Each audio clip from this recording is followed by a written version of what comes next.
25 ദിവസത്തെ കാത്തിരിപ്പിനൊടുവിൽ കേരളം ആര് ഭരിക്കുമെന്നറിയാൻ ഇനി കുറച്ച് മണിക്കൂറുകൾ മാത്രമേ ബാക്കിയുള്ളൂ. നാളെ രാവിലെ 8 മണിക്കാണ് വോട്ടെണ്ണൽ തുടങ്ങുക. ഉച്ചയോടെ ഏതാണ്ട് മുഴുവൻ മത്സര ഫലങ്ങളും പുറത്തു വരും. 3 മുന്നണികളുടെയും നെഞ്ചിടിപ്പേറ്റുന്ന നിമിഷങ്ങളിലേക്ക് രാഷ്ട്രീയ കേരളം കടന്നു കഴിഞ്ഞു. വോട്ടെണ്ണലിന്റെ ഓരോ നിമിഷവും ഏറ്റവും വേഗത്തിൽ, ഏറ്റവും ആധികാരികതയോടെ പ്രേക്ഷകരിലെത്തിക്കാൻ ടീം 24 പൂർണ്ണ സജ്ജമായി കഴിഞ്ഞു. ഇതുവരെ കാണാത്ത കാഴ്ചാവിസ്മയങ്ങളും 24 നാളെ സ്വീകരണ മുറിയിലെത്തിക്കും. നിയമസഭാ മന്ദിരത്തിന് മുന്നിൽ നിന്ന് നമ്മുടെ രാഷ്ട്രീയ നിരീക്ഷകനും നമ്മുടെ പ്രതിനിധിയുമായ ആർ ശ്രീജിത്ത് തത്സമയം ചേരുന്നു. ശ്രീജിത്തെ, ഒരുപാട് ചരിത്രമുള്ള സ്ഥലമാണ് നിയമസഭാ മന്ദിരം എന്ന് പറയുന്നത്. ആ മന്ദിരത്തിലേക്ക് വരുന്ന നവാഗത പ്രതിഭകൾ ആരായിരിക്കും? ഇപ്പോഴുള്ള പ്രതിഭകൾ ആരായിരിക്കും?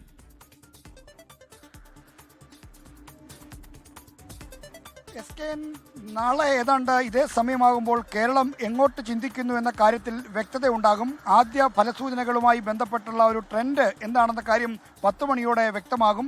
12 മണിയോടെ മുഴുവൻ ഫലങ്ങളും പുറത്തു വന്ന് കേരളം ആർക്കൊപ്പമാണെന്ന കാര്യത്തിൽ വ്യക്തത വരികയും ചെയ്യും. അങ്ങനെ കേരളത്തിലെ ജനവിധി എന്താണ് എന്ന് തീരുമാനിക്കുന്ന നിർണായകമായ ദിവസമാണ് നാളെ. നാളെ ആരാണ് വിജയിക്കുക, ആരാണ് കണ്ണീർ തൂവുക എന്നാണ് ഏവരും കാത്തിരിക്കുന്നത്. എന്തായാലും തുടർഭരണം എന്ന ലക്ഷ്യമിട്ട് LDF ശക്തമായ ആത്മവിശ്വാസമായി നിൽക്കുകയാണ്. മുഖ്യമന്ത്രി അടക്കം ശേഖരിച്ച വ്യക്തിഗതമായ കണക്കുകളടക്കം അടിസ്ഥാനപ്പെടുത്തിക്കൊണ്ടാണ് ചെറിയ ഭൂരിപക്ഷത്തിലെങ്കിലും ജയിക്കുമെന്ന് LDF കരുതുന്നത്. കുറഞ്ഞത് 80 സീറ്റിലേക്കെങ്കിലും വന്ന് ഉള്ള ഒരു വിജയം തങ്ങൾക്കുണ്ടാകുമെന്നാണ് LDF കരുതുന്നത്. എന്നാൽ UDF ആകട്ടെ 10 കൊല്ലമായി അധികാരത്തിന് പുറത്തു നിൽക്കുകയാണ്. ഈ അധികാര നഷ്ടം നികത്തിക്കൊണ്ട് ഭരണത്തിലേക്ക് വീണ്ടും തിരിച്ചു വരാൻ ഈ തെരഞ്ഞെടുപ്പ് സഹായകരമാകുമെന്ന് UDF ഉറച്ചു വിശ്വസിക്കുന്നു. കാരണം ശബരിമല സ്വർണ്ണക്കൊള്ള അടക്കമുള്ള വലിയ വൈകാരിക വിഷയങ്ങൾ, ഒപ്പം തന്നെ സർക്കാരിനെതിരായ വികാരം ഉണ്ടെന്ന് വിശ്വസിക്കുന്നു. അതെല്ലാം കണക്കിലെടുക്കുമ്പോൾ തീർച്ചയായും UDF അധികാരത്തിൽ വരുമെന്നാണ് അവർ കണക്കുകൂട്ടുന്നത്.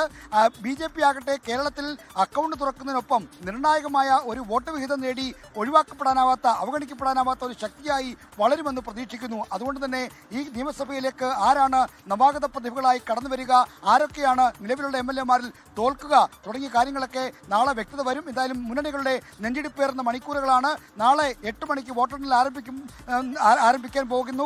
അതിനു മുമ്പ് തന്നെ ഈ വളരെ വലിയ പ്രതീക്ഷയിലാണ് മുന്നണികളെല്ലാം. അതുകൊണ്ട് തന്നെ നാളത്തെ വിധിദിനം നിർണായകമായ ഒരു വിധിദിനമാണെന്ന് പറയാതെ വയ്യ.